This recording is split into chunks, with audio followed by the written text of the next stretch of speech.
We are with Susie Hornick at the Harding Allen Estate here in Barre, Massachusetts.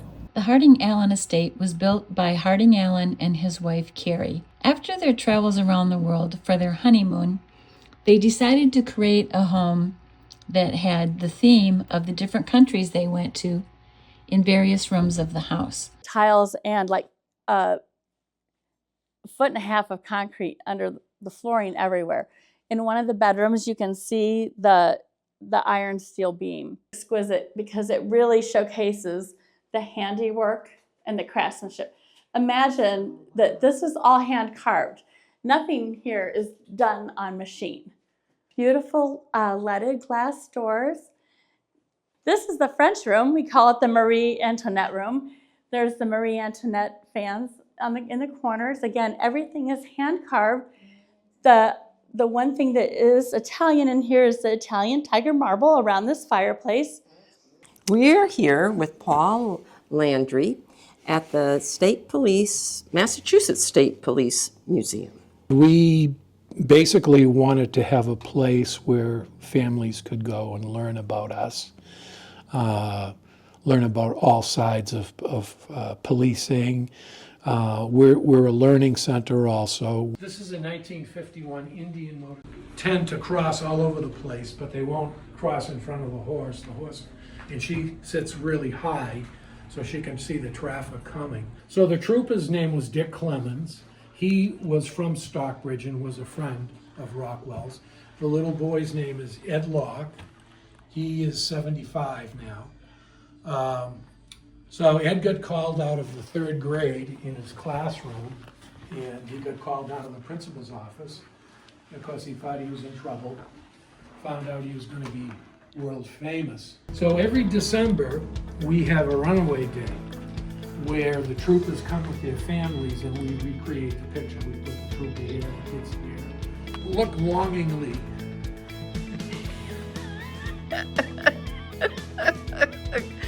Okay, that's a little too realistic. Are you thinking of running away?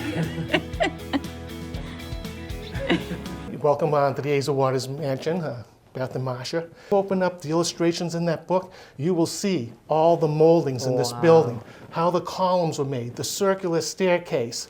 It's totally amazing. It's a treasure trove for anybody who wants to do historical restoration to an architectural building. In one of the other rooms, Susan Waters, we call it her writing room on the second floor. And she wrote a lot of letters out of that room. We have found out glass plate photographs with the windows open on the first floor, with the prevailing winds, which are very strong up here on this hill. It would blow this way. It would take the cool air on the first floor, and it would go up all 3 floors up to the servants' quarters. And in the glass plate photographs, we noticed all the windows on the third floor on the southeast side were open. So it was like flow-through air conditioning. Right. And this is the room that Asa Waters did pass away.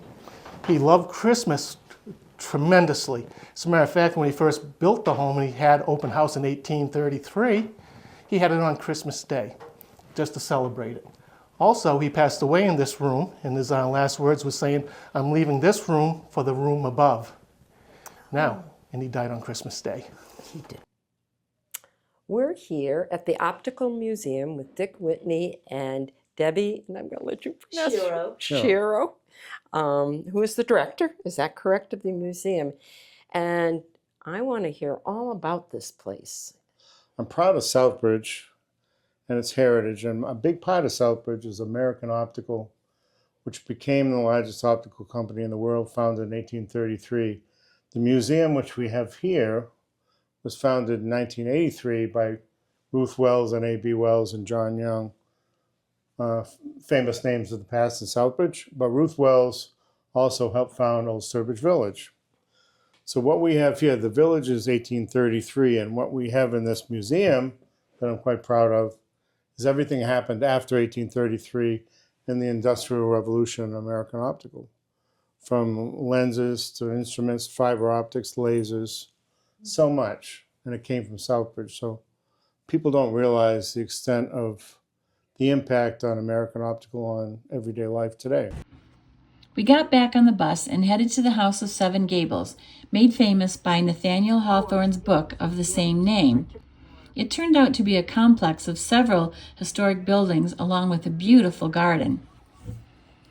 The house was built by merchant and shipowner John Turner in 1668. Nathaniel Hawthorne lived nearby and was related to the owners in 1851, when it became the inspiration for his novel.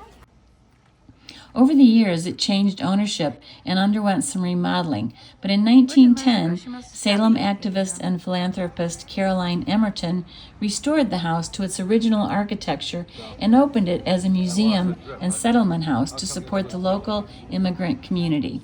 Winchendon is quite a unique, actually, town. Started out with a manufacturing. It's definitely a manufacturing town. They started out manufacturing wooden pails and buckets and shingles back in the very early 1800s. They had river water, river flowing, so they were able to put factories right by the river, got their water power, and started manufacturing shingles for practically the whole East Coast. And as manufacturing grew in this town, other factories started sprouting up. Another one, most notably, was the toy factories.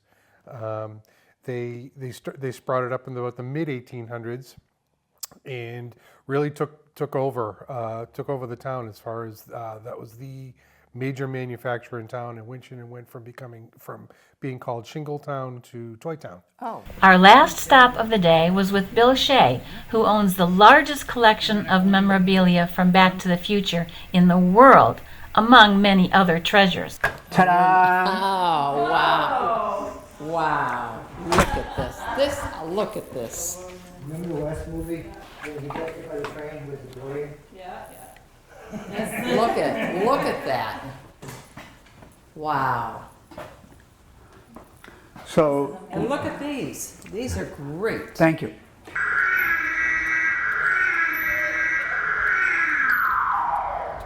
Here they made 400 of them. They're called Miller Meteors. They were all ambulances or hearses, okay? And that is the exact year they used for Ghostbusters. Everything we do, we raise money for the Michael J. Fox Foundation for Parkinson's research. We have to make sure that you're not a ghost. Uh-oh, my identity is being discovered.